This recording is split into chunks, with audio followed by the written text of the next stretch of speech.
Hello, friends. We are going to begin our 50th program.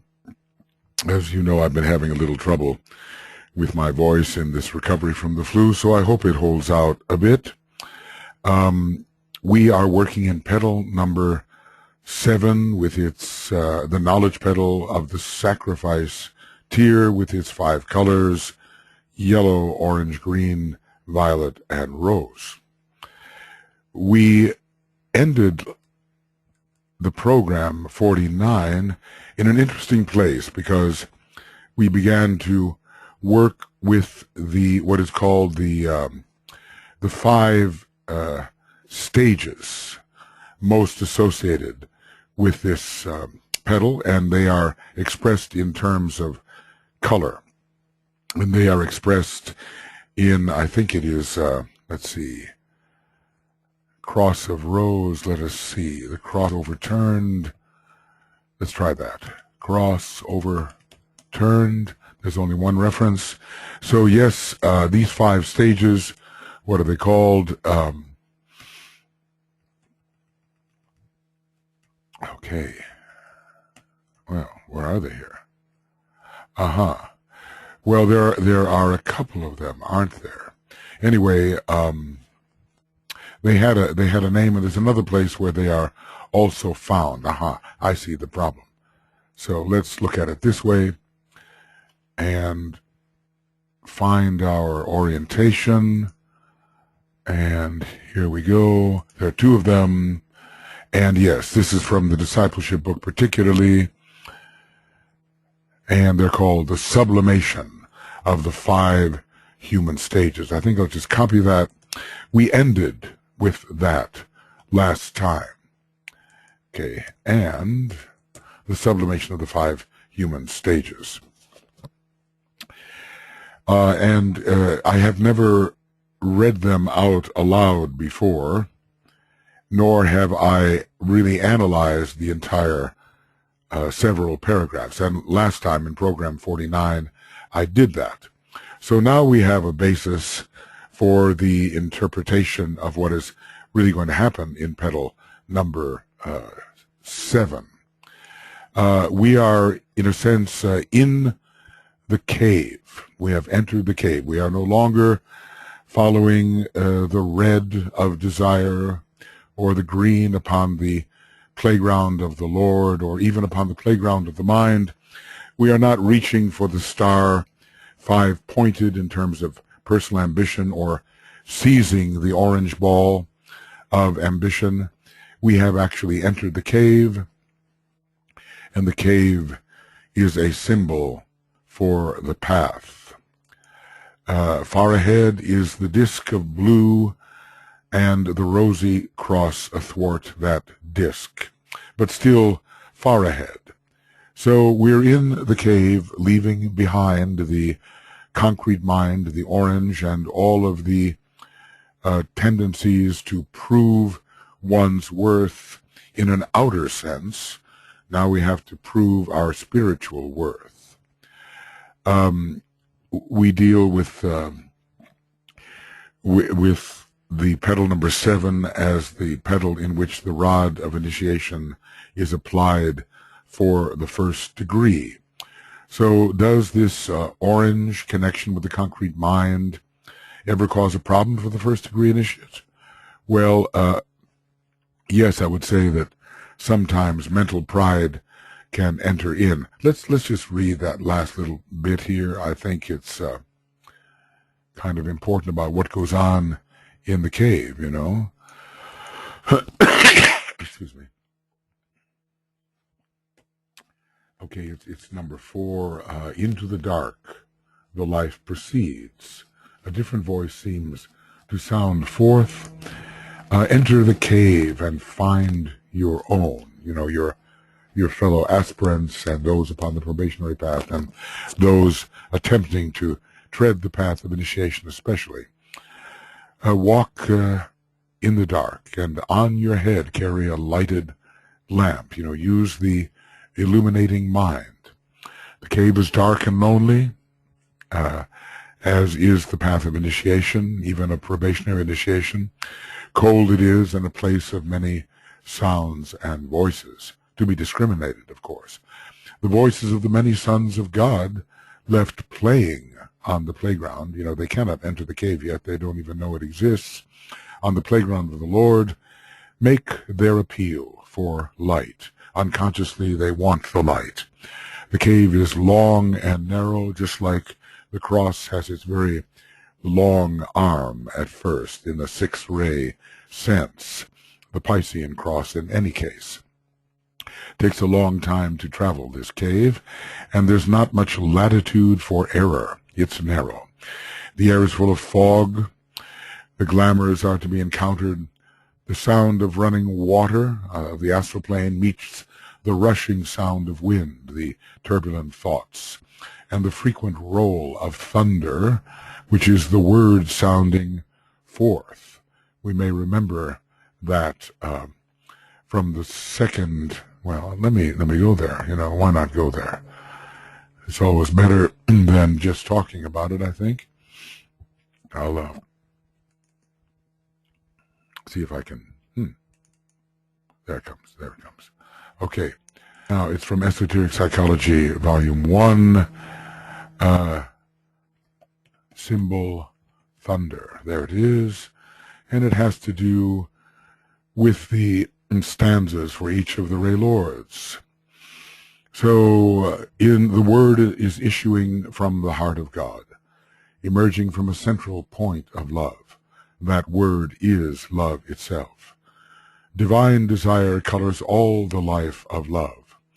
Within the human hierarchy, the affirmation gathers power and sound. The Word in the beginning was. The Word hath dwelt and dwells with God. In him was light. In him was life. Within his light we walk. His symbol is the thunder, the word that cycles down the ages. And so I believe it can be said that we hear this thunder, the distant thunder, and the word is sounding forth in this dark cave. Excuse me. So let's see if there's anything else here. Yes, well, I think that's as far as we need to go. We have discussed it further.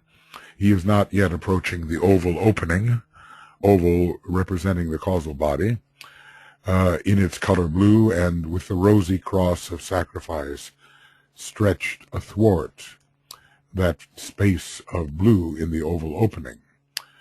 So this is the symbol for the causal body. Upon the upper limb, a vibrant diamond, the representative of the jewel in the lotus, shines. Within a star, five-pointed, the star of initiation, true initiation. The living soul drives forward towards the cross which bars his way to life, revealed and known. Not yet. See, we're into the not yet period. Not yet. The cross is mounted and therefore left behind. We cannot just overturn it without mounting it. But onward goes the living soul, eyes fixed upon the cross, so undeflected one-pointed disciple in Sagittarius, ears open to the wailing cries of all his brother souls. So once the glamour subsides, he really begins to hear the difficulty that all human beings are in as they apparently play upon the playground of the Lord. So he's in the cave. He's between the orange and the blue.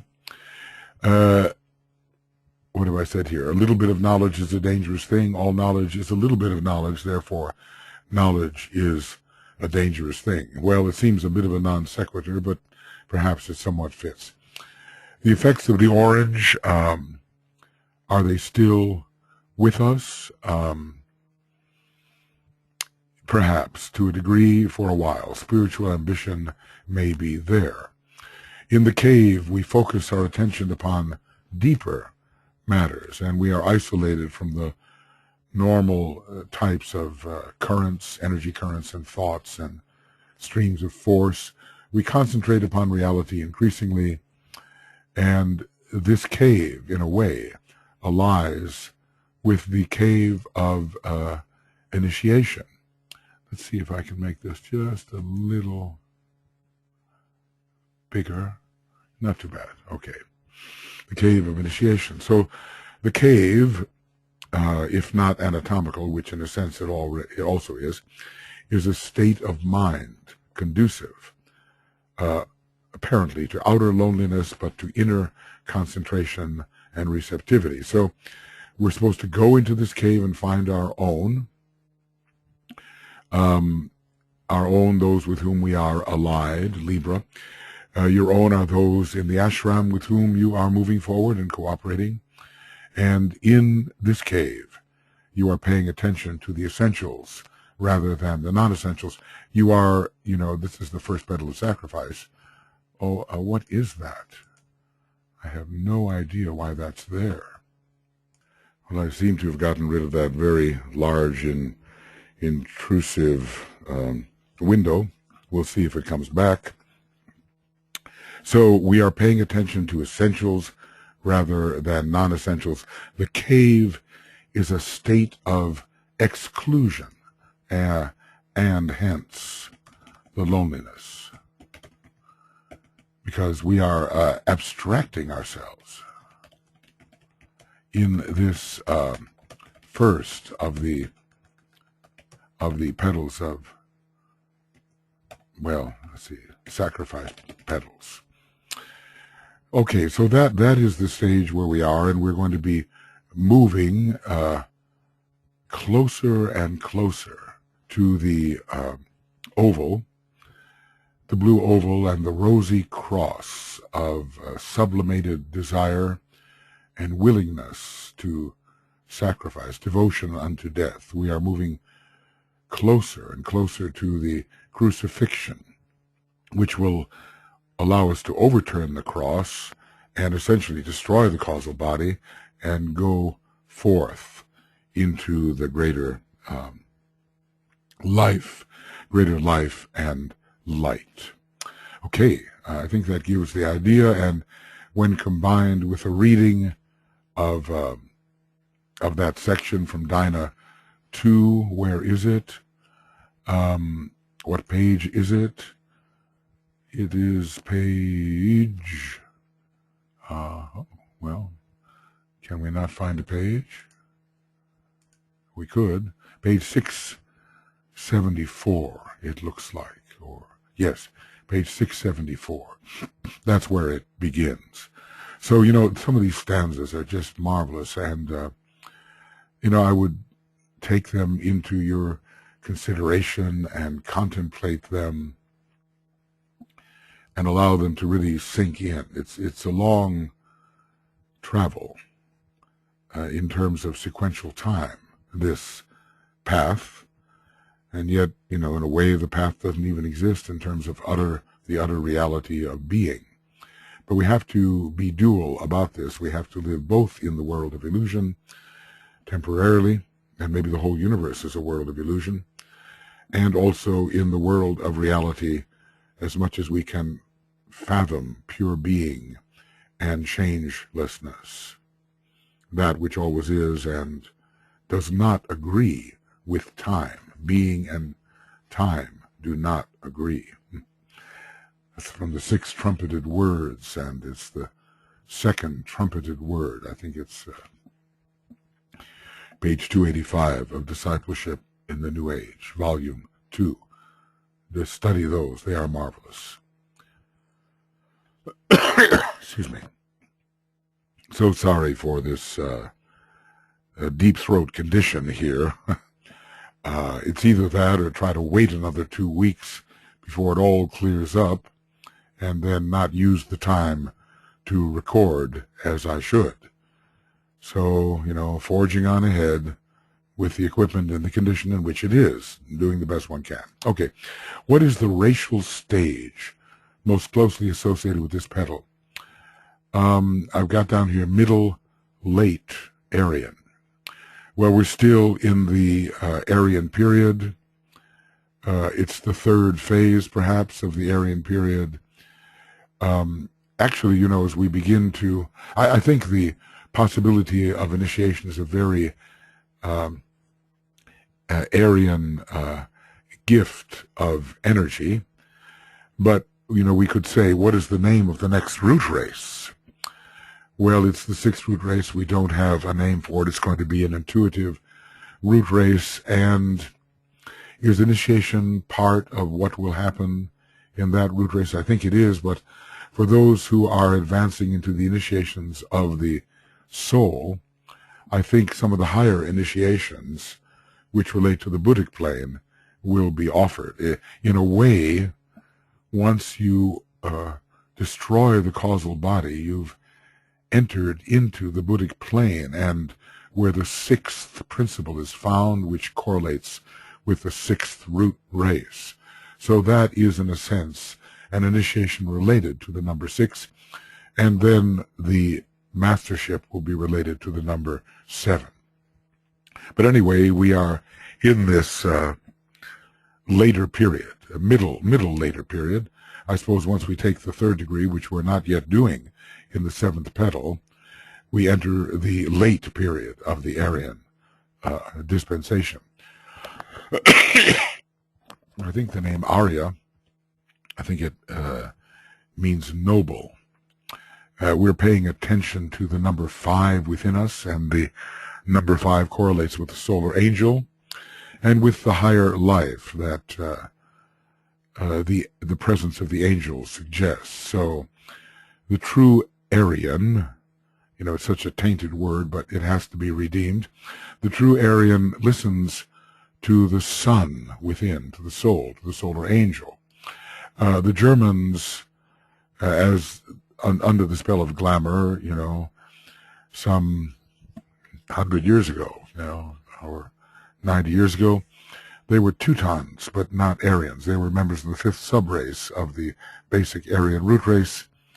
If they had won, says the Tibetan, they would have produced the most materialistic civilization ever seen, even though some of their leaders were sensitive or aspired to be sensitive to the subtle worlds. They certainly believed they're psychics. I did a little reading about the society, the Thule Society, a mythical land of the north, that was embraced in thought by some of the Teutonic racists of the time, and they were just crazy. They had certain mediums who were putting them in touch with Aldebaran, so to speak, that immense supergiant star, the Eye of the Bull, and they swallowed all of that hook, line, and sinker. They did not have the sense of proportion. They didn't want it. They just wanted a form of self-exaltation for their race and thereby for themselves, for their biological race as far as that went. So the Teutons have a very Ray 5 approach in the concrete sense, and they are very good with technology. One also thinks about the primary lotuses, which have the first and third petals opening, but nothing going on in the second. So I think Germany, of course, it's in its soul, it's marvelous, but when it's just captured by the concrete mind, becoming a sphere unto itself, against which the Tibetan warns, then it has a very concrete and materialistic attitude. The German soul, the fourth ray soul, is not that. The racial stage, the 5 sub 6, the 6th subrace of the 5th root race, produces abstract thinkers, the Tibetan tells us. And when the actual 6th root race comes, it will produce the intuitives. So I think here we're in the middle late period of the Aryan approach. And if we were in the late period, we would be taking the third initiation. And that would relate more to petal 9. Excuse me. Okay, I think that's pretty clear from the racial perspective, and what I really mean there is the racial perspective, and it applies as it applies towards consciousness. We're not talking about the form at all, because you can have people with fourth root race bodies, the kinds of bodies most related to the fourth root race, and still their consciousness can be very far ahead, Aryan, late Aryan, and even into the consciousness of the coming root race. Okay, what is the name of the egoic lotus at this stage of unfoldment? Well, we've been talking about those names. You know, the advanced names are radiant lotus, lotus with perfume, and lotuses of revelation. I'd say we're kind of still in the radiant lotus phase, and the brilliant light of knowledge is growing in relation to this petal. It's getting more and more radiant, and it began in a way at petal number 5, which is connected with Leo and with the sun, and with the power of illumination. So we're into that radiant lotus phase. They're light as light carriers, light bearers, is beginning to shine in a dark place. So all first-degree initiates must, according to their ray, bring the light. Does this stage of radiant lotus begin in later petal 5? I would say, in a way, it would have to, because it's only as a true aspirant that the light begins to shine. If we are still basking in the light of ahamkara, which is that limited sense of I-ness, we cannot be a radiant lotus. So it is the interaction of the downward gazing soul, the solar angel, as the angel of the presence, which is making the lotus brighter and brightening our consciousness. And that cannot be conceived as happening until we really have fought our way through the many battles of petal number 5 and are truly aspiring towards the higher self, the inner sun, the higher Leo. So more in those kinds of experiences which correlate with the, let's call it the latter part of petal 5. Beginning there and, of course, continuing. And I'm talking about the unfoldment of petal 5, really. I'm not just talking about the initial work. Maybe there's some initial work in petal 5 which makes us the aspirant and begins to make us radiant, but by the time we're taking the preliminary initiations, our light is shining more brightly and we are radiant. And that will mean, of course, at the first degree, we have the complete unfoldment of petal 5. We have to discriminate between working in a petal and putting our energy into the kinds of experience which will vitalize the petal, and then having the supportive extra vitalization from the solar angel, let us say, in this case, or from the rod of initiation, which will take what we have done and magnify it. We're always being supported by those forces which are actually contributing to the unfoldment of the petal. So whatever we've done is supportively magnified and boosted in its power, in its light, and therefore shows up as unfoldment, which is a greater power than we ourselves could produce. We sort of, the shoemaker and the elves. We do all the work, we lay it all out, we take it as far as man can take it, and then that extra subtle spiritual power contributed by the solar angel magnifies what we have done, integrates it, brings it together, makes it more radiant, more powerful, and then we have what we call really the unfoldment. It's so interesting that man himself can go only so far with the preparation of the egoic lotus state. The potential of the petals cannot be at this time fully brought out by man and his efforts. It requires the additional work, first of the second logos, and then we're told about the Chohan of the man's ray, the solar angel, the Chohan of the man's ray, and then finally the rod of initiation itself, greatly supplementing, stabilizing, empowering what the man has already accomplished in the field, which is related to the potentials of that petal. So our light is shining in a dark place, and maybe it doesn't begin with petal 5. Well, you certainly are going to be noticing it by the time petal 5 is unfolding. Okay, moving on then. From the idea of the radiant lotus to the monadic stage of unfoldment, number 18, most associated with this petal. And, you know, if we turn here to page 1081 of Cosmic Fire, we do see that almost in clear order are stages of monadic unfoldment.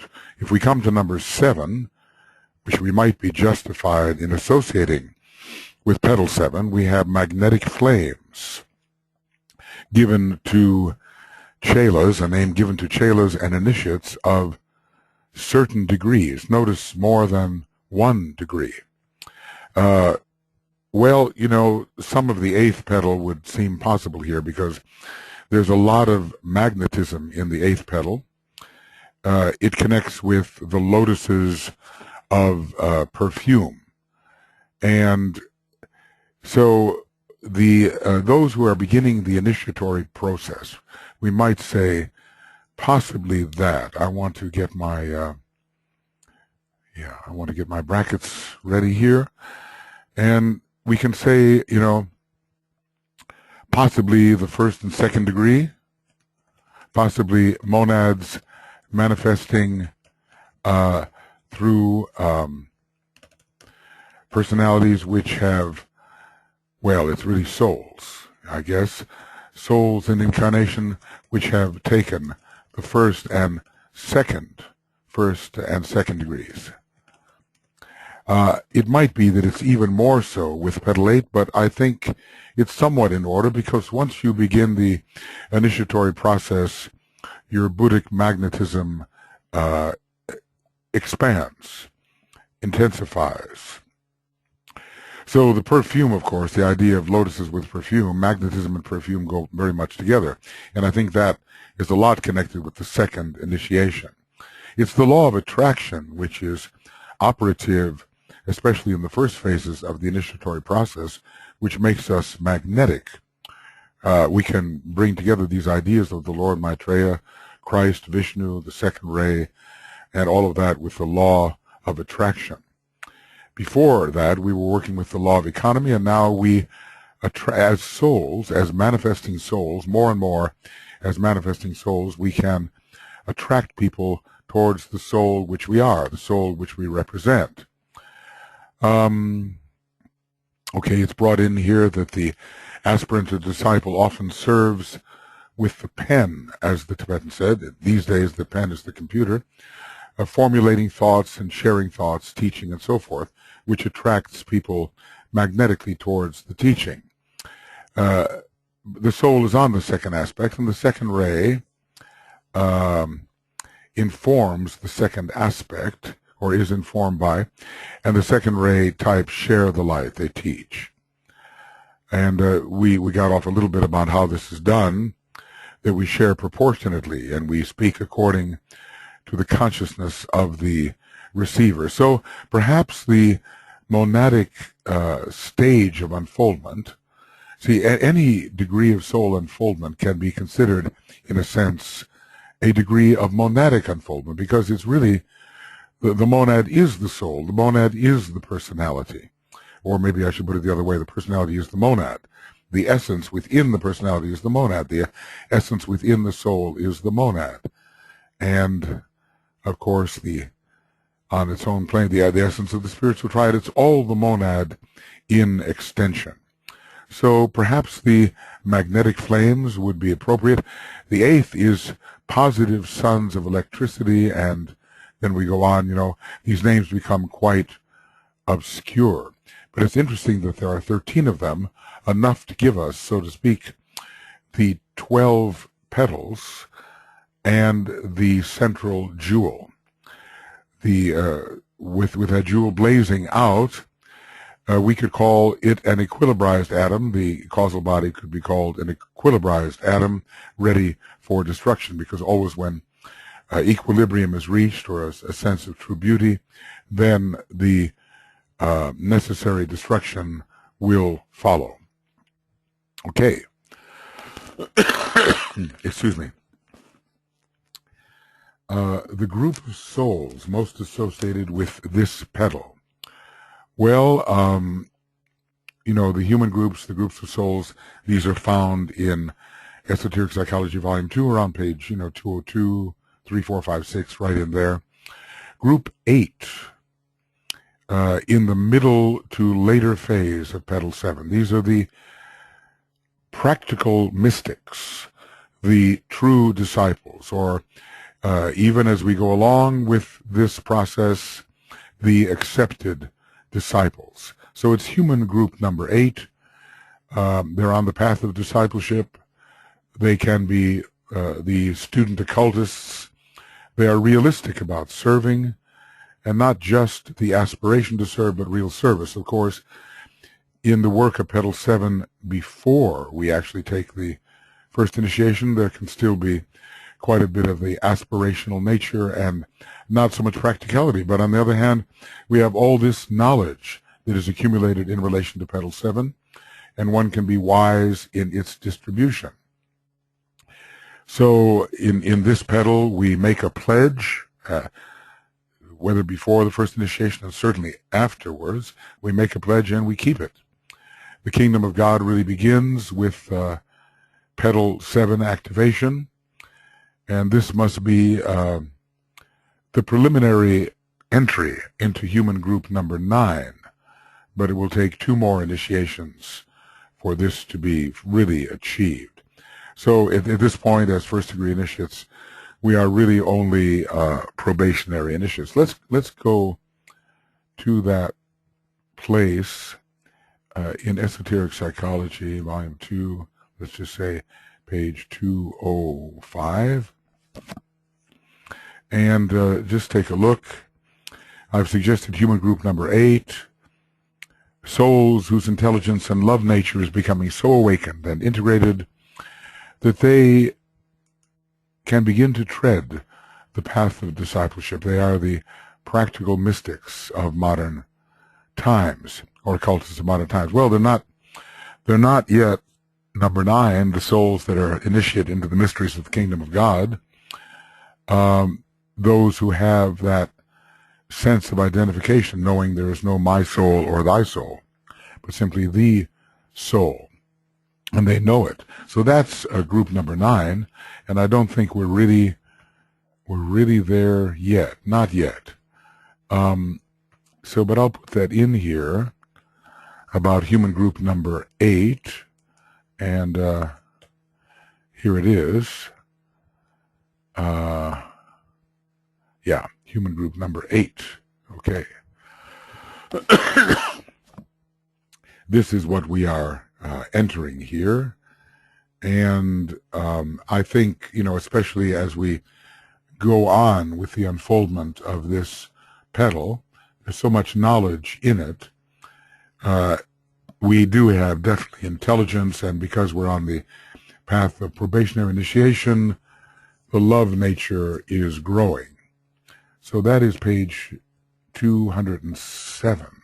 Should put that in, Esoteric Psychology 2, 207. Now, in terms of the stages of adaptation, well, the later stage, perhaps, of number 6 and early stage of stage 7. But I think, of course, the best thing to do is to go there, if we can, about page 325, And the early stage of, well, let's take a look at number 6 here. What do we have?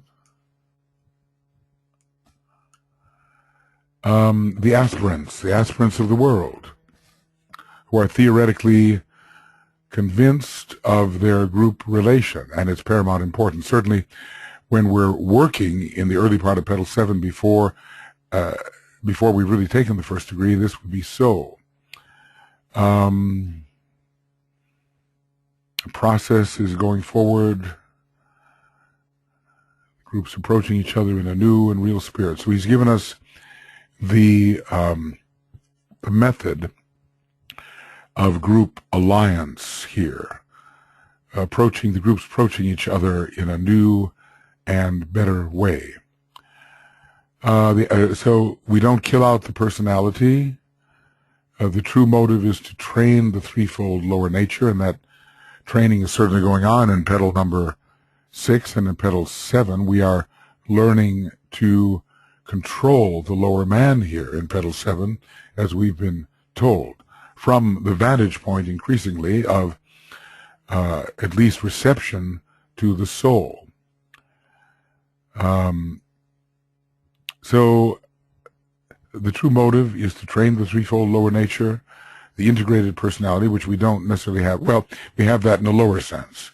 We don't have the complete integration of soul and personality yet.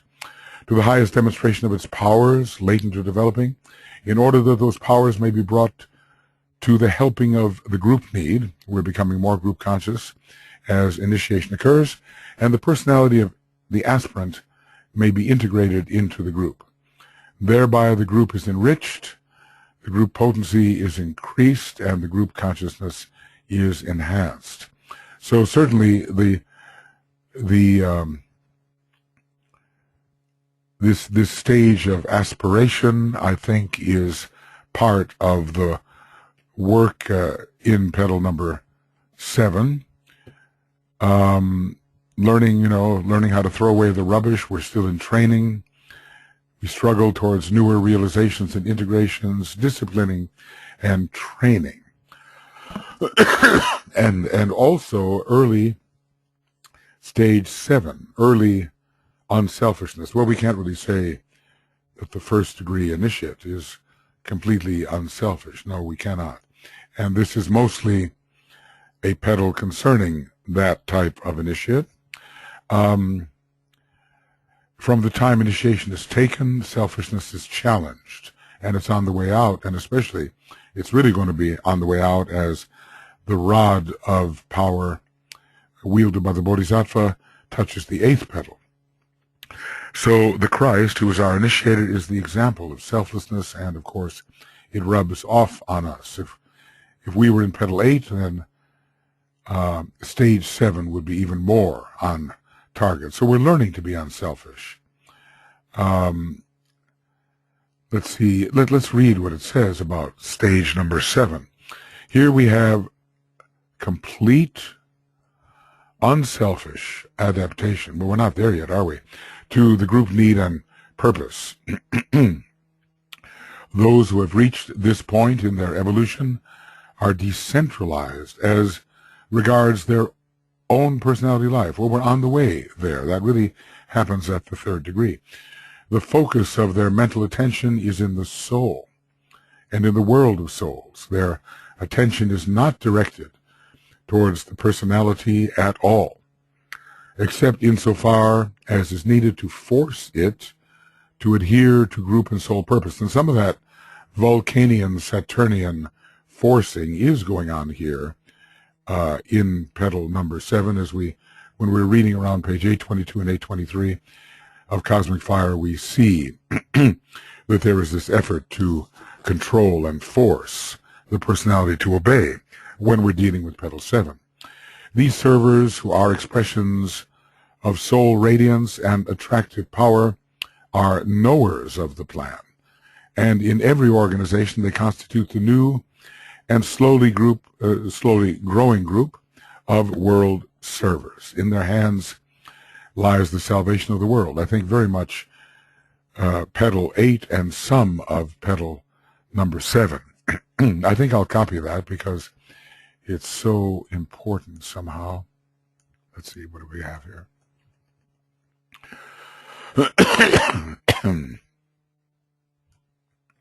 And I'll bring that in. Stage of adaptation number 7. That's what we have. Okay. But not completely, then I'll just show it. There it is. So the ongoing challenge to selfishness, but not yet the complete unselfish adaptation to group need and purpose. It almost sounds like the third degree when you read something like that. But the initiator of the Christ is imbuing us with his quality. So I would say that stage 7, well, you have to be at least a second degree initiate to be a real member of the new group of world servers. You can be a man and woman of goodwill before that, but a true consecrated server is supposed to be on the lookout for those who have taken the first or second degree, which means that he or she must stand at a higher point. So I would say, petal 8 to a degree and petal 9 are involved here in stage of adaptation number 7. When we get into stage of adaptation number 8, we're already into the masters of the wisdom. So, okay, at let's see, D2, I think it should be I2, I suppose. Initiation 2, Vulcan conquers Mars, which is Abel, the shepherd, the sheep of Mars and Aries. And spiritual will is love, which is a kind of love which is against selfishness. And when the moon in Scorpio falls, then our desire for ourselves as limited personal beings is dead, and selfishness is attacked and on its way out. So if we talk about complete unselfish adaptation, something like that, we're not really there yet, but we're beginning that process. It's a long way to go between the first and the second degree, and we learn so very much. In a sense, the second degree is a kind of midway point. Well, really the midway point is sort of the 2.5 point where we really face ourselves alone in the desert and overcome all of the more obvious pulls of the lower nature, the so-called temptations in the desert. It takes great willpower to do that. So I would say this is early unselfishness. It's not complete. So something of the aspiration of stage of adaptation number 6, and then something of the beginning of relinquishing selfishness of stage of adaptation number 7, but we're not fully there. More so, we will be there when our work is really in petal number 8. Okay. Excuse me. Now, going on, sometimes I get these, telephone calls and Skype calls. I hope they don't show up too much and are disturbing. My trusty editor, Brett, will get rid of as many of them as possible, but occasionally you may see the outside world coming in and saying, "Where are you, Michael? I need to talk to you." Okay, so that might happen. I just apologize for the interruption. Okay, what is the chakra or chakras most implicated in relation to this petal? And I've got the heart and the throat. The heart is certainly very important for the first degree because we have the birth of the Christ. Let's see if I can put that down correctly. Uh-oh, I see what I've done. No. Okay. Yeah, when I cut and paste something else, I lose my bracket. And losing our brackets, of course, is not so good. Let's see where we are here. Yeah. So, this is called the birth of the Christ in the heart. the strenuous and abnormal effort, the focus of the probationary disciple, is forcing the seventh petal to open. He does a bit of forcing too. The probationary disciple does a fair bit of forcing through strenuous and abnormal efforts. Yes. So the birth of the Christ in the heart is going to occur here. And then this is a seventh ray initiation, the first degree. See, you may wonder, well, why am I talking about the first degree at the seventh instead of the fifth? But the complete unfolding of the fifth petal is a reflex action for work already done there along the line of preparation, organizational work. And when we're working in the seventh petal, that's when the fifth is going to completely unfold. The seventh petal does not, as far as I can understand, completely unfold with the application of the rod of initiation of the Bodhisattva to the seventh petal, however that occurs. So anyway, the 7 and the 3 are very connected in this initiation, and the 7 for the sacral center, but the 3 is there as well. And at the first initiation, well, not only does the throat center express the third ray, but the 7th ray begins to be expressed at the throat center. So we see the 3 and the 7. We could understand the sign Cancer also in relation to this. So we have the throat center for knowledge, as this is the knowledge petal of sacrifice, and a person spends all that he has accumulated, all his knowledge, on behalf of human and planetary welfare. So we have the throat for knowledge and the lifting from the sacral center to the throat. And this, of course, will help conquer the physical appetites, which is one of the preeminent goals of the first initiation. The first degree initiate has to prove that he has conquered to a significant degree control by the physical appetites. It is, in a way, a very Lemurian or physical incarnation, initiation, spiritually considered. So our task then is to raise from the sacral center to the throat center and to become, I'll put it this way,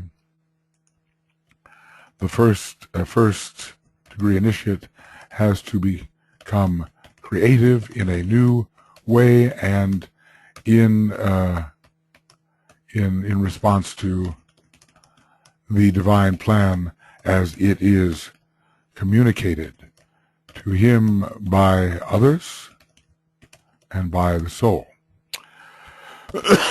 So I think we can understand both the heart center, the throat center, and of course the sacral center is implicated in terms of feeding the new type of creativity, at the throat center. There's a lot of third ray in this petal, and from the mental elemental tendency of the concrete mind, we begin to move definitely into the higher mind and even begin to touch some kind of influence by the abstract mind. Already intelligence has become higher intelligence in the second tier, and now we're in the third tier, the inner tier. What chakric triangle may be most implicated in relation to this petal? Well, these are from page 170 or so in a treatise on cosmic fire. Well, the 5 head centers, 4 plus the alta, and also the throat and the heart. Well, you know what that is, I'm sure.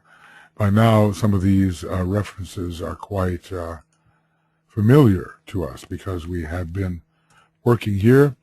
We're talking about spiritual man to the 3rd initiation, pretty much. No, well, maybe more. Maybe we're talking about more number 4. Man controlled partially by the ego, advanced man. The head. That is the 4 lesser centers and their synthesis, the alta center. Also the heart and the throat are involved here. So love and intelligence are both growing, as well as a degree of will in these head centers, which can control the personality.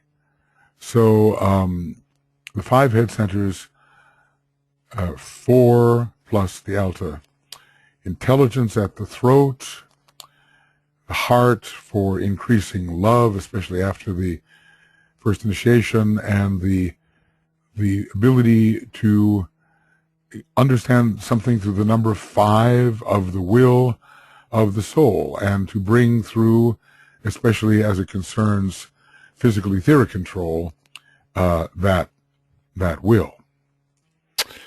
Okay, then, number 23, other chakras implicated and reasons for this implication. Well, the sacral, the ajna, the crown, the base. The sacral center is related to the 7th ray, according to the Tibetan, and it's involved in the reorganization of relationships, especially when we elevate its energies to the throat center. So we have Uranus active at the sacral, but lifting to the throat and bringing the 7th ray with it. And this is the activation of the new creative powers in relation to the 7th petal. For the disciple, the 7th ray, we are told, will actually rule the throat center or contribute to the rulership. So we're going from 7 to 7 in a way, from sacral to throat at initiation 1, which is most associated with the 7th ray. After all, just go to page 340 of the rays and the initiations, and we will see that. Now, what about the ajna center? Well, purpose, guiding the personality, seeing the vision, orienting the astral body, becoming one-pointed in the astral nature and mind, Sagittarius here. So we have aspiration and mental intention, aiming towards the 1st degree, and from the 1st degree, aiming to carry out a life of increasingly one-pointed discipleship. So we have the directing of forces. What was it said here? If we go to page, I think, 822, right? Something right in there. Let's just say even 823. We see the will to sacrifice through knowledge, and thus intelligently to dominate the entire threefold lower man. Intelligent domination. This is Vulcan, this is Saturn, this is ray 1, Vulcan, ray 3, Saturn. Okay. So, as we tread the path, the ajna center gives us that sense of direction, and from the time we have taken the 1st degree, we really are on the path. So all of these are Sagittarian tendencies, and we're told that initiates of the first 2 degrees are associated with Sagittarius. This is in esoteric astrology. Okay, we have the 5 head centers at first, and later the ajna center will also come into power. We have some initial crown center vibration. When occult meditation begins, the crown must be somewhat activated, and hence the significance of Aries at this petal, indicating the crown center. The monad, we are told, has entered as a presence within the, well, maybe an undetected presence within the soul at the first degree, so the will is there as well. Spiritual will is Atma, and Atma also is connected with the crown center. The solar plexus center is another one. It must be aspirational. We keep that aspiration going for a long time. DK tells us it's not just an emotional attitude, it's a scientific method of elevation. The base of the spine center, well before the first degree, Pluto and Vulcan are paving the way, and Pluto is related to the base of the spine center. So Vulcan involved in the control of the physical body, and Pluto involved in strengthening the will in general and in purging the physical body of tendencies which are no longer acceptable at the first degree. All disciples must learn to persist. That's a key thing, you know, and the base of the spine offers the energy of persistence.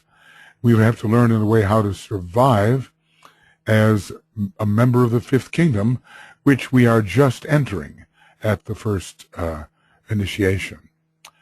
So let's see what is here.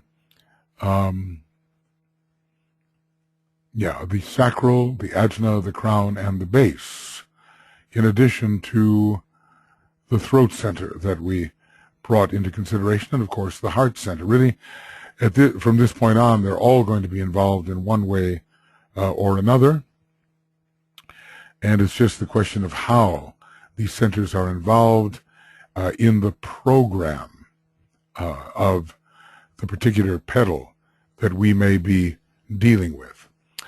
You know, perhaps venturing into the astral chakras is a little quixotic, but are there any astral chakras involved here?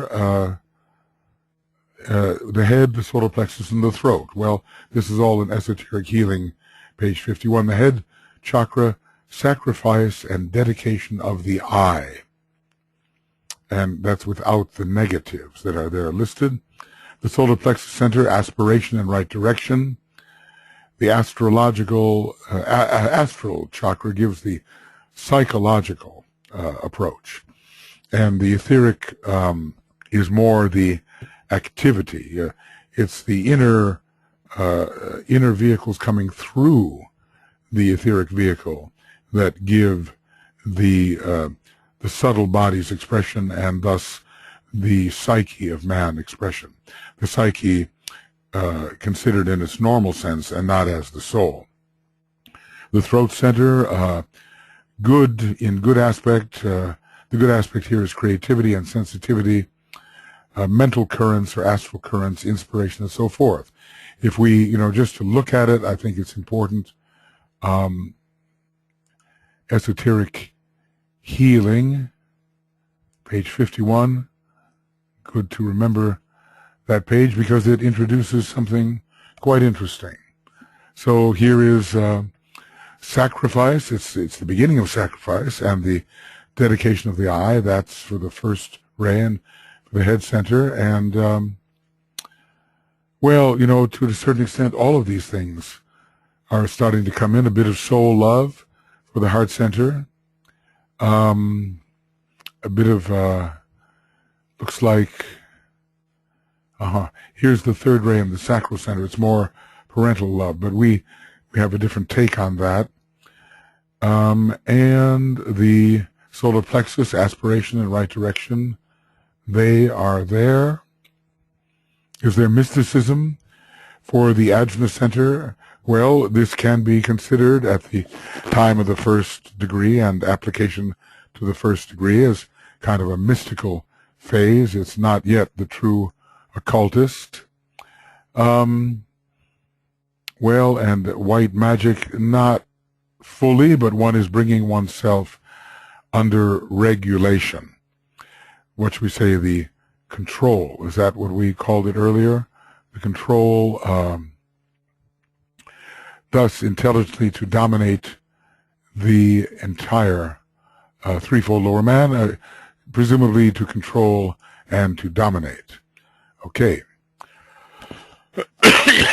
Now we get into this interesting question of the rays, which are most implicated at this seventh petal. I've put rays 2 and 7. Ray 2, one of our members suggested love is important, and he modifies his point by saying ray 7 is also important as a sub-ray of, well, you know, if we're talking about the opening of the heart center, at the birth of the Christ in the heart at the first degree, ray 2, of course, is going to be involved. And we're entering now the kingdom of God, the spiritual kingdom, true discipleship. This is a second ray kingdom, isn't it? Well, ray 7 is definitely involved. DK simply tells us, you know, if we go to page 340 of the rays and initiations, there are all the initiations ruled as they are by different rays. We're starting a program of etheric living. It becomes more important at the first degree than the physical body per se, because the appetites of the physical body are somewhat subdued, and now we can begin to direct the physical body according to the subtler energies coming in through the etheric body, which is a ray 7 vehicle. So there's a new patterning going on in the etheric body, and the development of good spiritual habits. That tends to be the way anyway. At the first degree, the use of the seventh ray for correct responses is very important at this degree. And an interesting thought here of getting to heaven by doing the right thing physically. Well, certainly it is important at some point to begin doing the right thing physically. And we're getting our creativity and procreativity under control. All right, so we've looked at rays 2 and 7, and now we have other rays as well, 3, 5, 1, and 4. What's missing? 1, 2, 3, 4, 5, 6. Well, maybe ray 6 also should be there, I think, for aspiration, perhaps. I think all of the rays will find their place. Why ray 3 in relation to petal number 7? Because at the first initiation, the third ray is so often the personality ray. We are about to move. Well, except when there's the third ray soul, I guess. Probably not so likely that they would be identical, but we are ready to move from the third aspect of divinity into the second aspect of divinity, and we are told often before the third initiation, we don't know how much before or whether at or before, the personality ray is the third. It is a knowledge petal, of course, and ray 3 is related to the factor of knowledge, maybe a little less than ray 5 is, but they both are. Ray 3, because thoughts are involved. We're attempting to control with the mind. Esoteric Healing, page 152, it's important for the throat of the aspirant and the probationary disciples. And ray 3 also for the ajna center of the disciple and initiate. The ajna has sort of a triple rulership, rays 1, 2, and 3, depending upon the context we're talking about here. So there is a kind of a synthesizing going on here, at least in the realm of knowledge. And interestingly, the first of the synthesis petals is said to open somewhat at the first initiation, which is achieved in relation to the activities of this petal. So another very important ray 3 indicator is the utilization of all that he has acquired or is acquiring, all that he has gained or is gaining for in service to the whole. And we have another statement here, important, about use and utilization. Ray 3 is connected with the systematic adaptation of all knowledge and of all means to the end in view. It is in fact the process of the utilization of the many for the use of the one. And we have made that phrase, brought that phrase forward and made it stand out. So this is a knowledge petal, and the man is serving through knowledge and through the right application and adaptation and distribution of knowledge. Okay. Ray 2, of course, is found, as we have been discussing. It's for the heart and the soul and the Buddha and the Christ as the initiator, and moving into the kingdom of souls and serving as a new member in the kingdom of souls. We've just entered the spiritual kingdom here, and as we may have sometimes seen, it's not on that one, is there, that when we draw there it is, when we draw the line of hierarchy around the different force centers, we can see that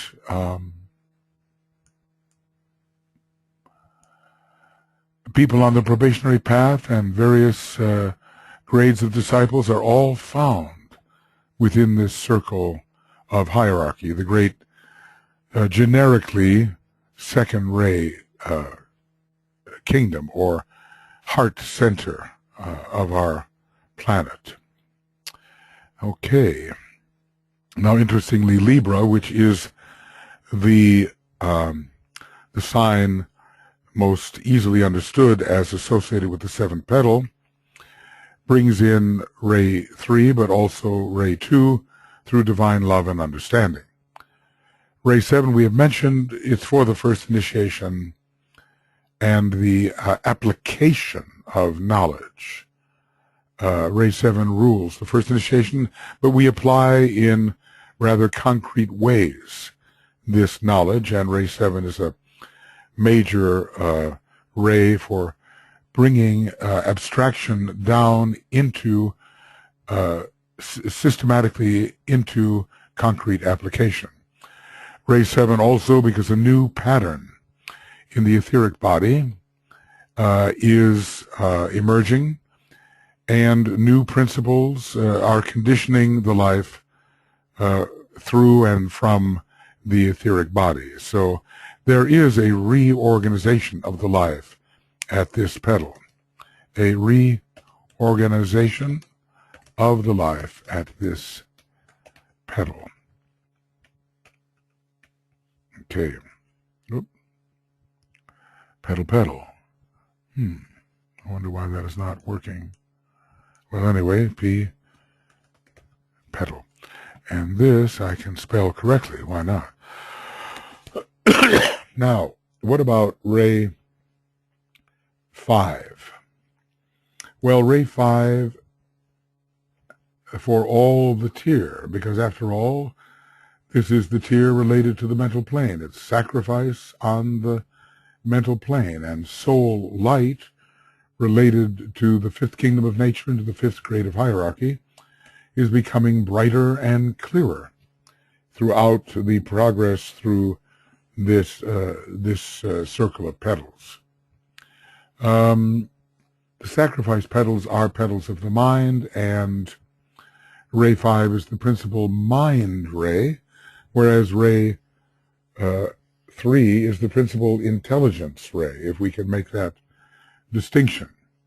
Leo is related to the light of the soul, which is becoming more intense here through soul knowledge. Leo is the fifth sign, and the fifth ray is the most luminous of the ray lords at this time. And we see the solar angel in the chamber of initiation, so vision is keen, and Ray 5 is all about vision. You know, Ray 3, hearing, I think, or Ray 7, and Ray 6, the sense of touch, Ray 5, the sense of vision. So once we start the process of initiation, I suppose depending on our rays, we are increasingly a scientist of the soul. We seek soul knowledge, and we're not just yearning and being a mystic. The mystic is approaching through the sense of feeling and not through knowledge per se. So that is going to change once the first initiation is taken. We're becoming, should we say, factual about inner things. So it's the fifth kingdom we are entering here, the spiritual kingdom, the kingdom of souls, and it's controlled by the fifth ray, the fifth kingdom, the fifth ray. Interestingly enough, that ray 5 is expressed through the throat center of the astral body. There are some rearrangements of the centers and rays when it comes to the astral chakras. So what do we have so far? We have ray 7, ray 2, ray 3, ray 5. What about ray 6? Well, oh, no, not ray 6. Well, we'll talk about ray 6. I left that out, but I don't think that I should. It's a question of what you do with the rays and energies you have in relation to any of the tasks which are associated with a particular petal. So ray 1 here, it's the first initiation. And as we read on Esoteric Astrology, page 7071, Vulcan and Pluto are the precursors of this initiation. We will recognize both Vulcan and Pluto as first-ray planets. Some pretty destructive stuff has to set in before the first initiation can be taken. And we see also, the first initiation of humanity is imminent, and what a great destruction we have been through in the warring century, which has been the 20th century. So it's our, preliminary entry that's through the first ray into the kingdom of God. As a matter of fact, think about the age of Aquarius. It's Aries, that great ray 1 sign, which is setting up the initiation of the new age, the age of Aquarius. So in order to take this first initiation, spiritual will must be applied through Vulcan to the disciplining of the personality, but especially in its etheric and physical nature, but later also its emotional nature, but not so much here yet. That's more an 8th petal matter, perhaps. We need intelligence to dominate the lower man. Well, the intelligence is the powerful third ray connected with this petal, and domination is from the first ray, from Vulcan, where the soul will, a modification of spiritual will, is applied to regulating the processes of the lower man. Spiritual will can be used now, even if not fully. So we are still what DK calls the true aspirant, because we're taking the first degree. Every true aspirant has taken the first degree, is his statement. And maybe we could be called true probationary disciples, not just probationary disciples, not just aspirants, but true aspirants and true probationary disciples, i.e. those who are taking or have taken the first degree.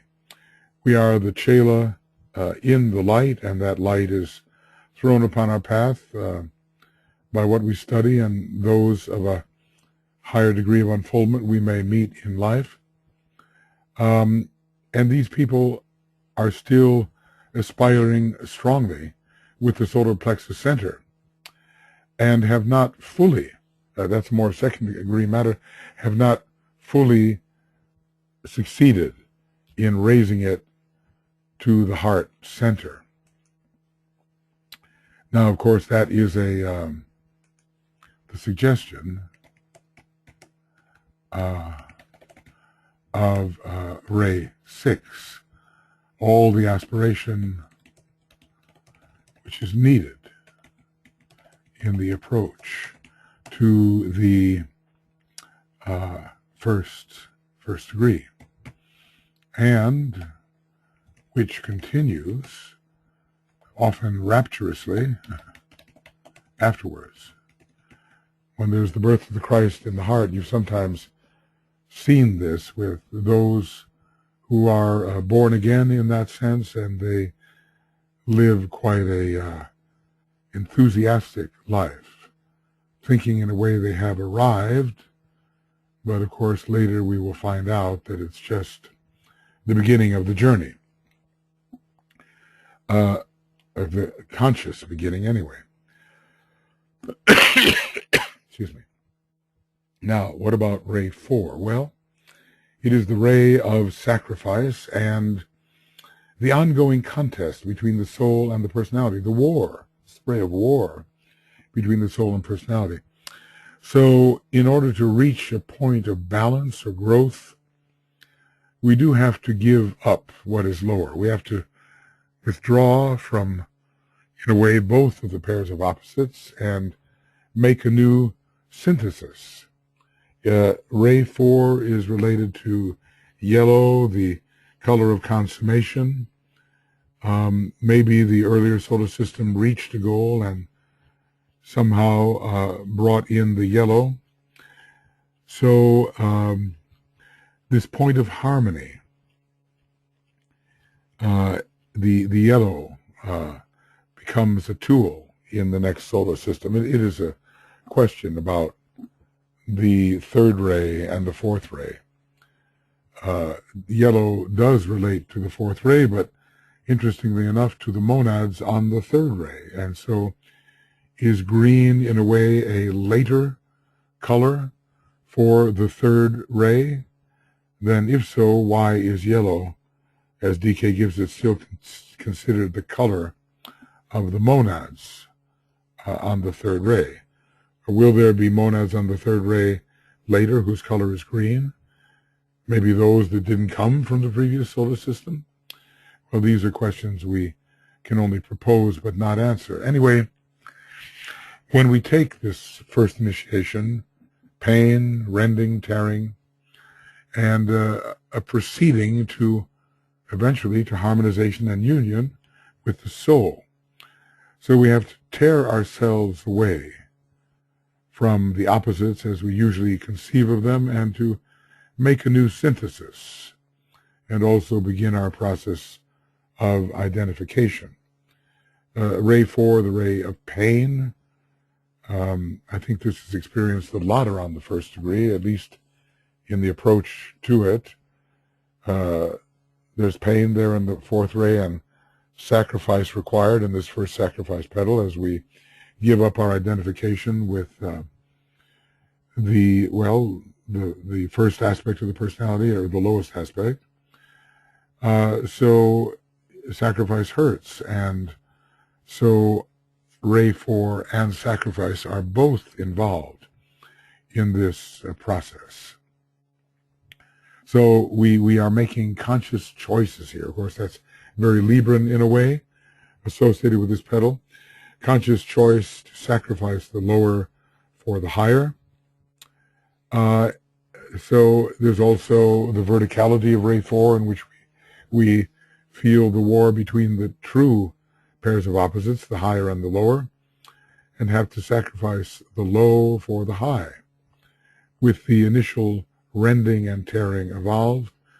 But after the rending and the tearing comes the harmonization. So the seed of spirit, must go into a dark space. That's sacrifice, to be confined to that space, just as Sanat Kumara is confined to his small space. And then, of course, it blossoms eventually, and the Buddhi at its heart will flourish. Well, all the rays are very important, really, at initiation 1 or at petal number 7, including the 6th ray, because we must keep our aspiration for the higher of the pairs of opposites going, even as we learn to tear ourselves away from the lower of the pairs of opposites.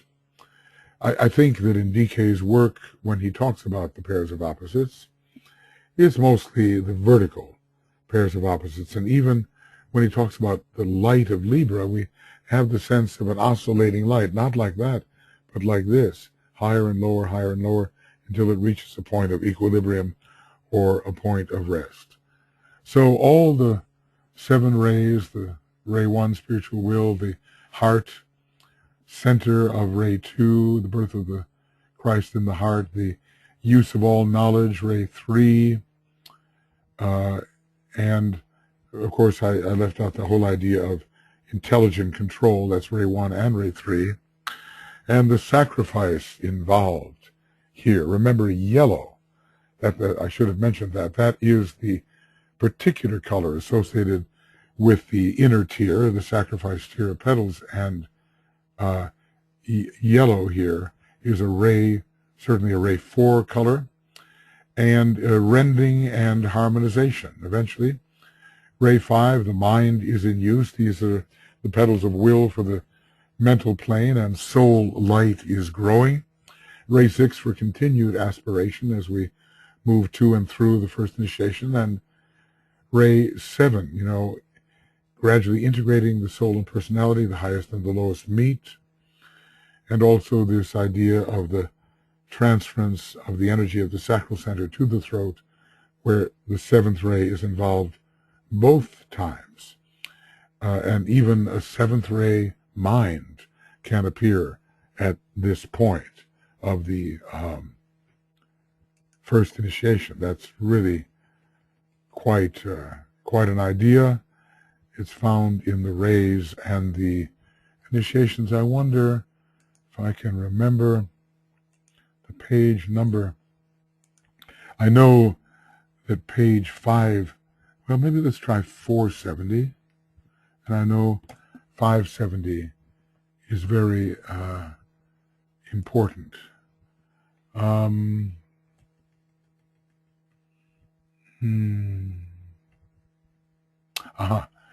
I have to have my page numbers here, otherwise I won't know.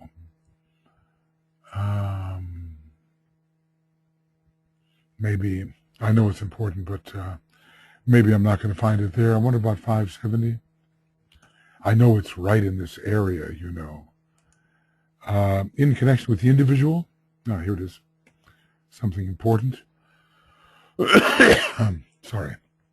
In connection with the individual and the first initiation, the 7th ray is always active, and the man is enabled consciously to register the fact of initiation, because either the brain or the mind, and frequently both, are controlled by the 7th ray. Isn't that an amazing thought? The brain and the mind, both. Okay. So this is allowing humanity to pass through the door, at least those human beings who are ripe for that type of passage. I think we're in a period when initiation is being particularly applied because of the reappearance of the Christ, who is the great initiator at the first 2 initiations, where a larger number of human beings will benefit from the initiatory process. Fewer for the 3rd, 4th, and 5th degree, of course, but the day will come when there will be, we are told, many masters will be needed, many initiates of the 5th degree, perhaps not just yet. Okay, I'm afraid my voice is kind of failing. It's a little bit of a disappointment because I had hoped to get a certain amount done today, but we have to handle the instrument wisely if we can. Now, the colors of the petals and their meaning. Well, we have yellow, green, orange, violet, and rose. And here they are: yellow, green, orange, violet, and rose color. Okay, with that knowledge petal oriented towards the third sub-level of the mental plane, and the love sacrifice petal oriented towards the second level, and the will sacrifice petal towards the first level. Maybe that is not just happenstantial. Okay. Well, yellow. Okay. In one respect, the higher mind. In one respect, ray 5 can be considered to be yellow, orange, or indigo, the esoteric color being indigo. Also, there is Buddhic energy coming through here, because we're dealing with the first degree, which is the beginning of the access of Buddhi, at least in the soul. So there's a synthesis of knowledge is being prepared, related, I think, to the third ray. And we are sacrificing through knowledge, sacrificing through maybe a combination of the third ray and the fifth ray. Well, you know, there's more to yellow. It's also this color of suffering and the reconciliation of suffering, and I think there's a great deal of that occurs as we are changing kingdoms. It really requires a great adjustment. So yellow is primarily the color of sacrifice. The fourth ray is the ray associated with the law of sacrifice, and that fourth ray and yellow and sacrifice all go together. It colors the sacrifice petals, and we see in the sacrifice petals that every one of the petals has the yellow. This is not the case when we look at the outer petals. Only one petal has yellow. When we look at the middle petals, only one petal has yellow. But when we look at the sacrifice petals, every petal has yellow, signaling the importance of sacrifice. Yeah, and you know, the beginning of harmonization between the soul and the personality. Orange, well, the light of the soul increases strongly through meditation. We're approaching the fifth kingdom through the mind. Fifth ray, orange. We're dealing with the mental plane. Orange is vitality in some ways. It's one of the colors of the first ray as well, but it's certainly the color of the lower mind, which has to be illuminated by the light of the soul as the first initiation is being approached, at least somewhat, and to a degree, illuminated. There are probably, you know, a variety of reasons we could say that any color is appropriate here in terms of what must be accomplished in the seventh petal process. So the mind is being illuminated, and, you know, the whole relationship between yellow and orange is very important. Both are mental colors in a way, and we're told even that on the higher planes, the orange is more towards yellow. Well, until we can see exactly what this means, we just have to take this at face value. What about green? Well, it's a ray 3 color. It stands for the higher mind, which we're beginning to access here, because the minute we start to align with the soul, even with the lower two sublevels of the mental plane on which the soul will be found, and mostly it's found on the second sublevel at this point, we are accessing the higher mental plane. So knowledge, in a way, is green and is Brahma. And this is the, in a way, Brahma sacrifice petal. And the throat center is very important here. And the throat center is one of the major clearing houses. And this is a clearing house for the past. So somehow all of our accumulations are being gathered and used intelligently and correctly in order to dominate a situation which once controlled us. The green is here, and I'm sure there's a lot of mental activity as well. A clearing house is an area through which all energy must pass, and the throat center under Ray 3 is that. So there's a certain perspective here on the earlier two tiers and the beginning of their utilization or manipulation. In a way, because it's such a Ray 3 petal, in a way, we're kind of on the border between the green and the blue. The blue represents the fifth kingdom. Esoteric color for Ray 5 is indigo, interestingly.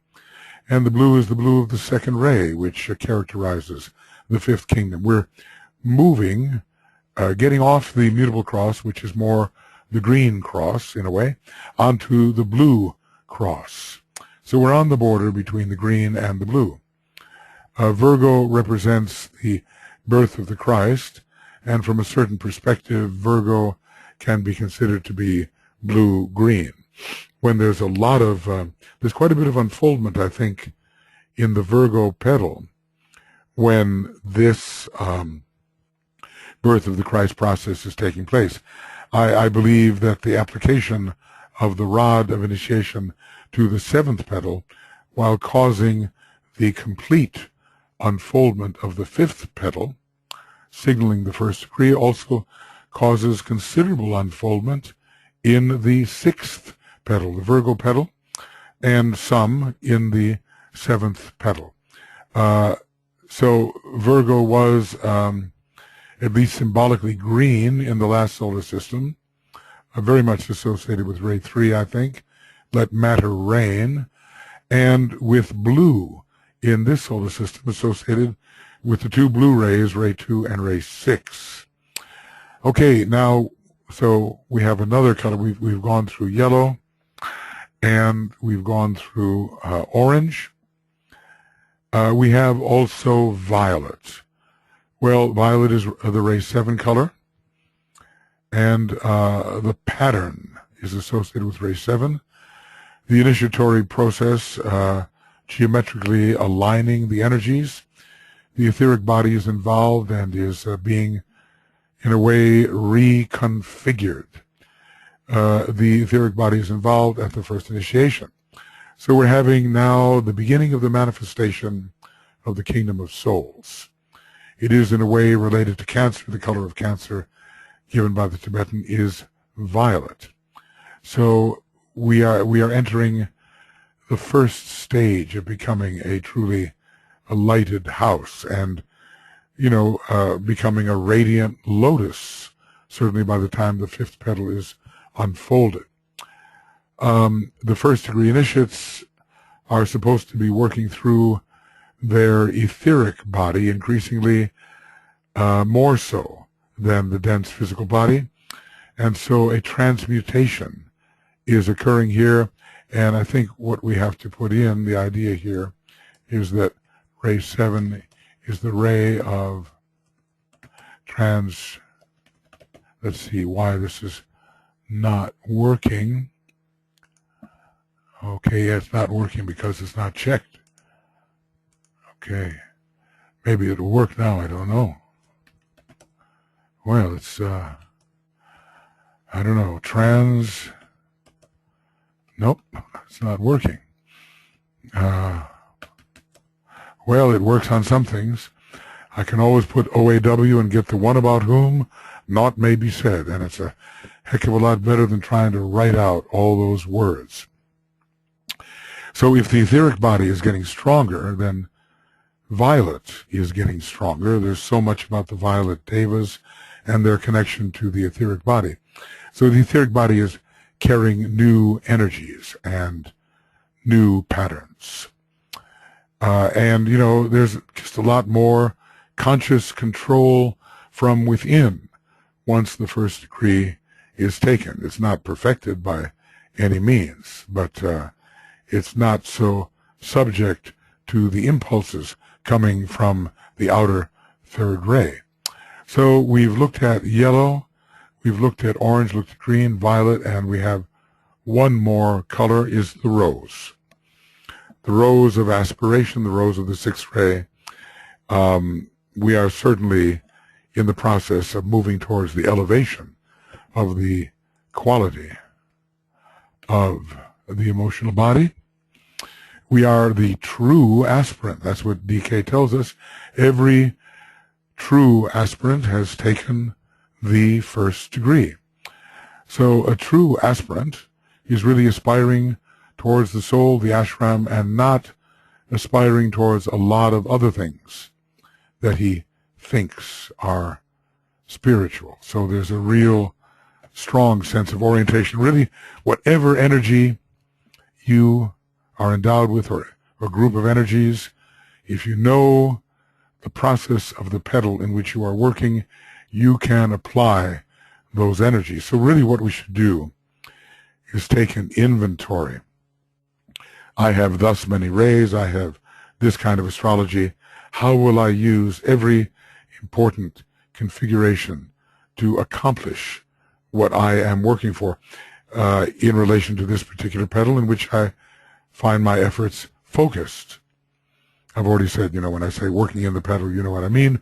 I'm working in the experiences of life, developing the capacities and types of consciousness which are associated with the development of a particular petal. So all these colors are at work, and if the rose is there, well, then I certainly should have included the sixth ray, should I not? So all the rays are found, and these 5 colors particularly. There are some variations in the way the colors are presented. With petal 8 and 9, we don't follow the strict and orderly method. We do some rearranging a bit. There is no double rose in petal 8. There is no double yellow in petal 9. There are other colors substituted, and all of it must be a very great science, I would say. All of this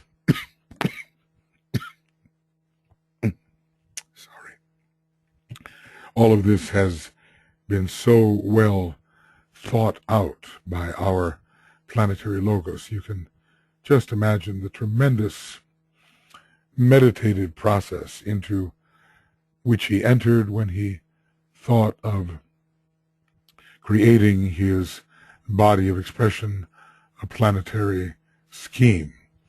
Our meditations are so, paltry by comparison, but if we try to do something good in the world, we have to think it through, don't we?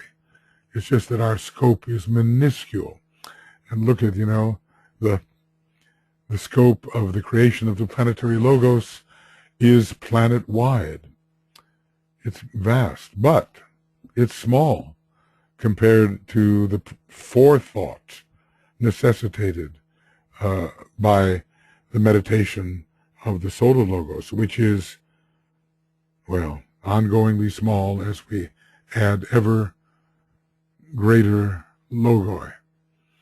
Obviously, one must account as well for the law of freedom, because the different parts of oneself, the different extensions, have to be able to exercise their own free will and creativity. So let's just say that not every last relationship in every type of specific detail is worked out by the forethinking meditator, but enough to set the general boundaries and the general forms within which certain aspects of itself can exercise its free will.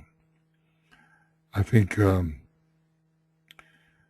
life is pretty wonderful when we actually start getting into the realities. We seem to be blocking our access to the realities by so many preoccupations which are hardly even human and relate more to the animal stage, and yet we think that's what it is to be a human being. We have to clear those things so that we can get into the really thrilling aspects of life. Are there additional colors here? Number 28 in our outline. Well, I'm suggesting blue and red. Those are really the only ones left, and they are not part of the petal. If we suggest blue, it's because of the second ray regime, which we are now entering on the fixed cross. The fixed cross, as I say, in many ways a blue cross. Interesting, the blue cross. And the red cross, interesting, behind which DK stands as an inspiring figure. So we're entering the second ray regime, and the mutable cross is more green. So blue is there. And we're leaving the third ray as the third ray per se behind, and the third ray is now becoming a sub-ray of the second ray. The primordial third ray is becoming a sub-ray of the blue divine ray. I should also say there's a fair bit of aspiration, so the blue and the rose go together. Now, think about Master Kutumi, who works with devas of the color rose and blue.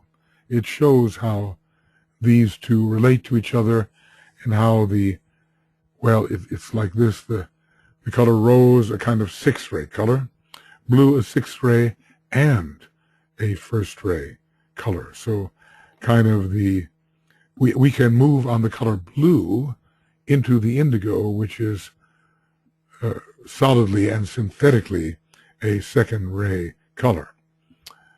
Okay, in general and in a secondary manner, we know that there's no red built into the normal structure of the petals. There's something about our second-ray solar system which in many ways deflects the color red of the first ray, and yet we're told that souls are colored, the causal body is colored in some significant way by the color associated with the soul rays. So maybe there are those egoic lotuses, those causal bodies colored in some recognizable, noticeable way by the red.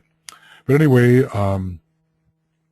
will and sacrifice are, from one point of view, red. The blood flows. The blood is the life is given.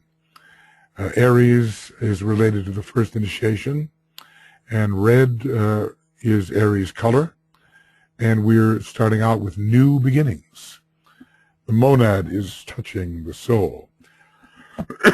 Excuse me. However, unconsciously to the personality consciousness. So red is at least implied, but as I say, it's not a structural color in any of the petals of the egoic lotus.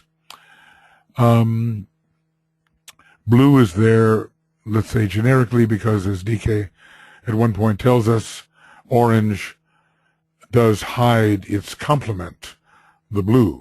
So we just don't know when the masters are speaking, whether they're speaking in blinds, and we have to know these complementary colors. And red is implied here for Aries and the first initiation. We really are entering into a new kingdom, and any kind of such entry is related to Aries.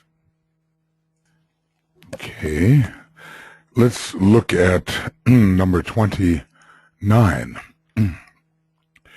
The rays implicated on the basis of color. Well, ray 4, yellow, that's how we usually assign the color to ray 4. Maybe in a very high spiritual way, ray 3 will be yellow. Ray 6, rose. Ray 5, orange. When DK was assigning meditations for the astral body, he frequently used the color rose. Ray 3 green, Ray 7 violet. Now, we notice these are a Brahmic collection. Vishnu and Shiva are not here so much.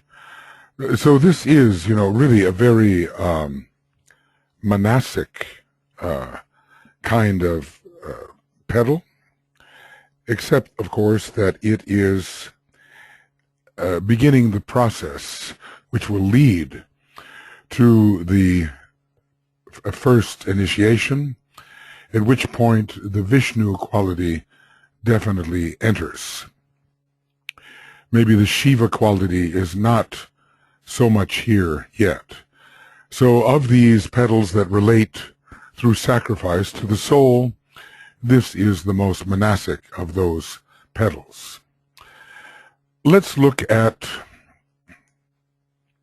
the major sign in a series beginning with Aries in, counterclockwise order. Then we're going to, as we have time, to look at the clockwise order and also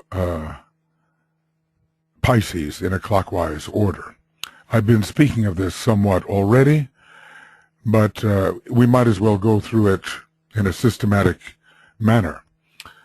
So if we begin with Aries, by the time we reach the seventh petal, and if we travel, in the natural order of the signs, which is counterclockwise, we reach Libra. So it's kind of an interlude with respect to the petals. From the drawing that we have in the Treatise on Cosmic Fire, it becomes evident, for whatever reason, that 6 petals go in a clockwise motion. Let's see how this, right.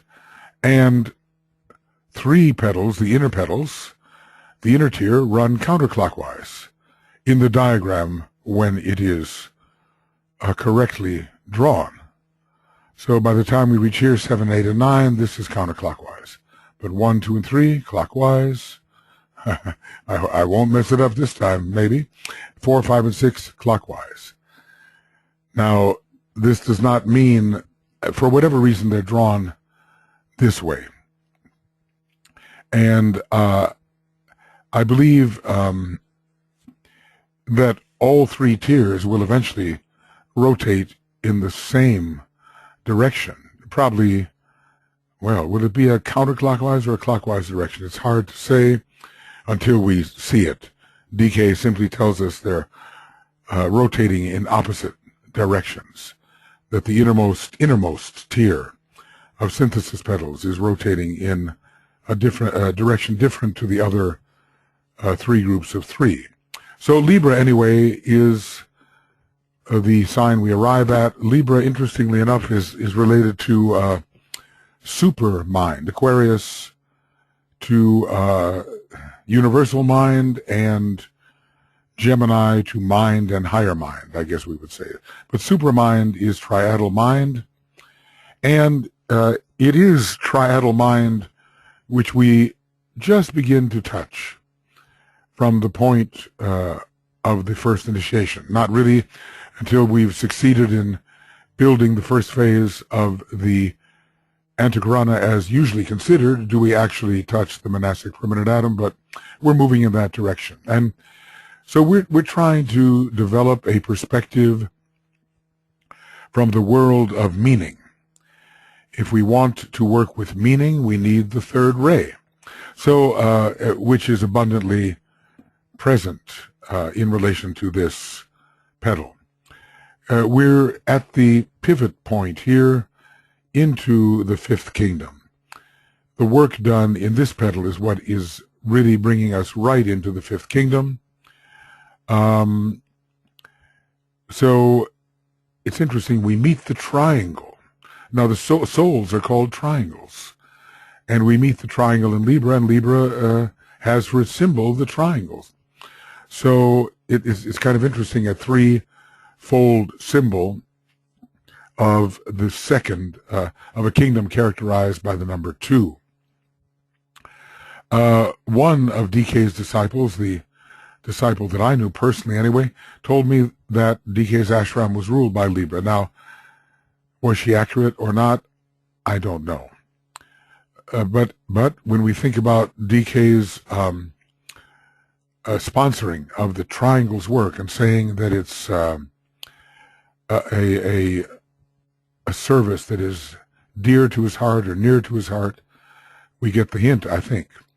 DK somehow is very connected with the 3 Buddhas of activity who are related to Libra and to the triangles. So maybe in some high sense, it was so that DK's ashram has a strong Libran component. I would also say, well, it has a strong Gemini component, I would say.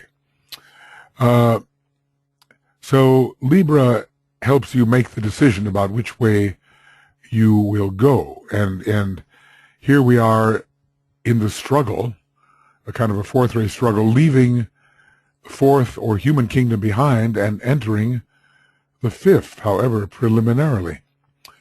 Libra is ruled by Uranus, esoterically, and that is the sacral center, which has to raise the creative energy to the throat for a new kind of creativity. We have the whole issue of law, sex, and money. At least sex and money are pretty much connected with the sacral center. When it comes to the law, we may need a higher or first ray expression of Libra. Sex, money, and comfort are dealt with in the physical heads of the Hydra. And I think, you know, from the time we take the first initiation, we do have the involvement of Scorpio, and we are facing sex, money, and comfort at the first degree, at least making sure that attachment to them is not out of control and is managed intelligently from the perspective of the mind which is responsive to the soul. Well, at the fifth kingdom, in come new laws. You know, that's Saturn, isn't it? And these laws are not just to be unconsciously followed, they are to be consciously followed. So we have the laws of the soul. Well, it's the first of the sacrifice petals, isn't it? And we are beginning to come together. We're entering the long and narrow cave, and we're finding our own. We're drawn to other people as souls. We're told that we use all that we have accumulated and are accumulating in service, the law of service, for our fellow human beings.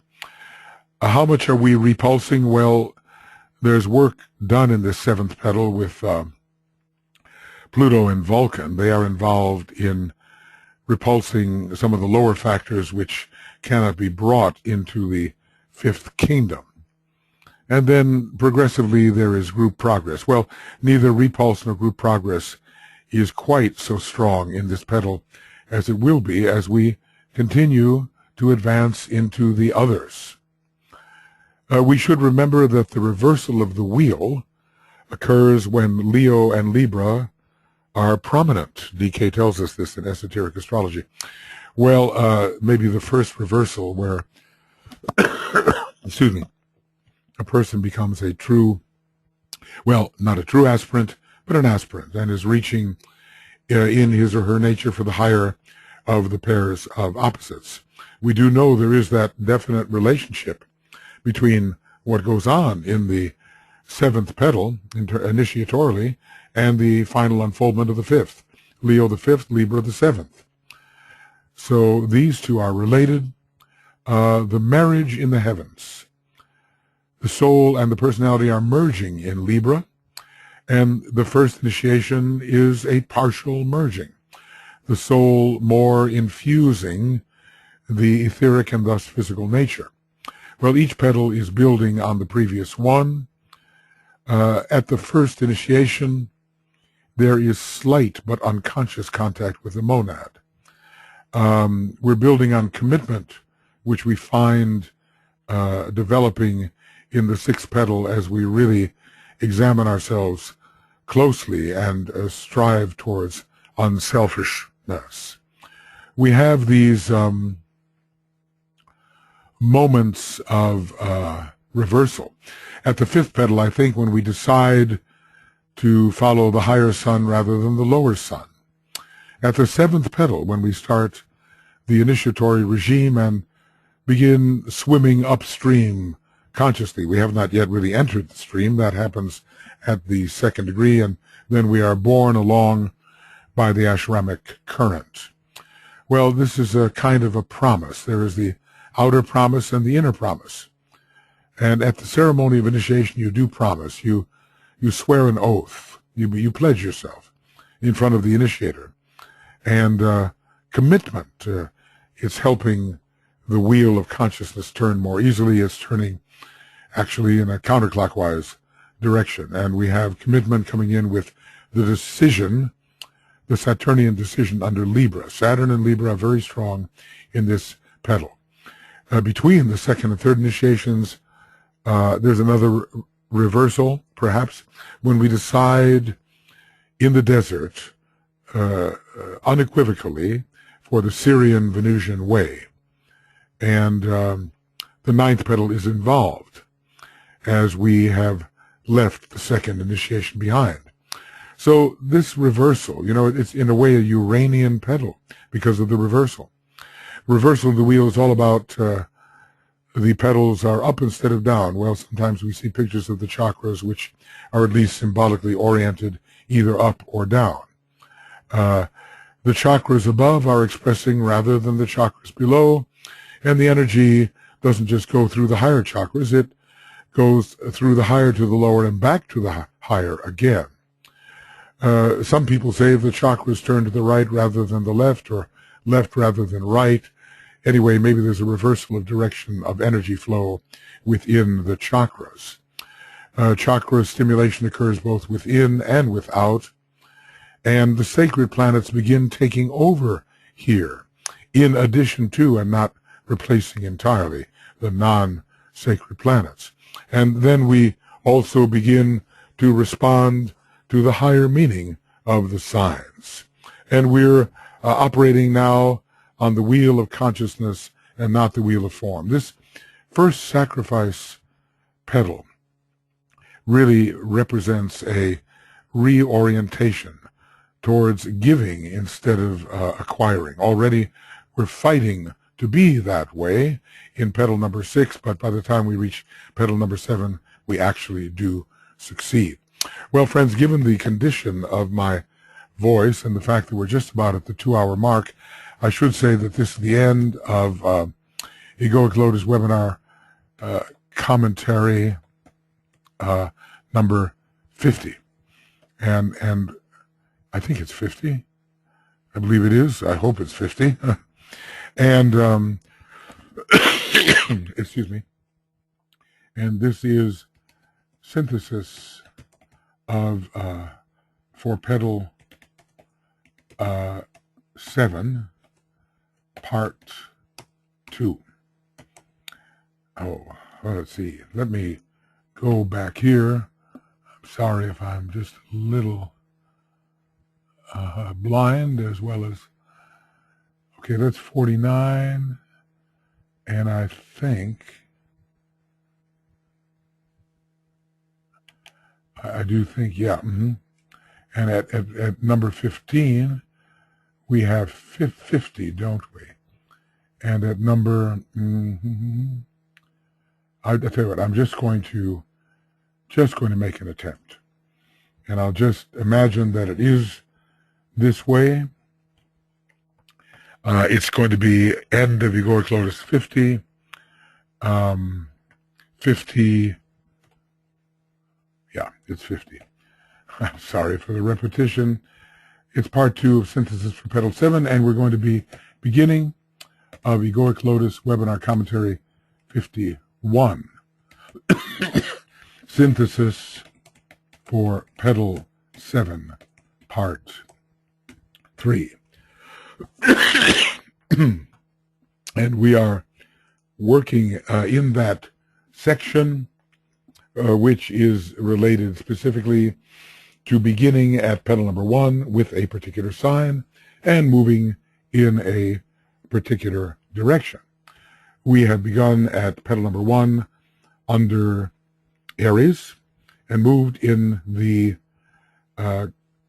natural order of the signs, which is counterclockwise, and we reach Libra, and I've explained why Libra is so important. It's a kind of an interlude. It's a kind of reversal occurring here.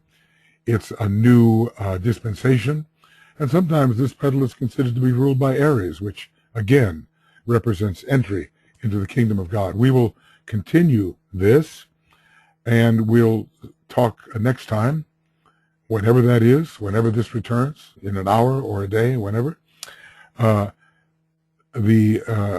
series of signs beginning with Aries in the clockwise order. And what will we find? Maybe we will also find, going clockwise, that we're going to have Libra again. Let's just see. Aries, Pisces, Aquarius, Aries, Pisces, Aquarius, Capricorn. Yeah, we're going to have Libra again. Okay, and then we'll start with Pisces and go in the clockwise order. Okay, friends, that'll be it for the moment. I'm breaking up these programs of synthesis, I guess, into roughly 2-hour segments, not because I necessarily want to, but because the instrument will only take so much. So we will talk to you soon. Let's keep thinking about these things and let the intuitive vision descend into our minds and organize those minds so we truly see. See you soon. Bye-bye.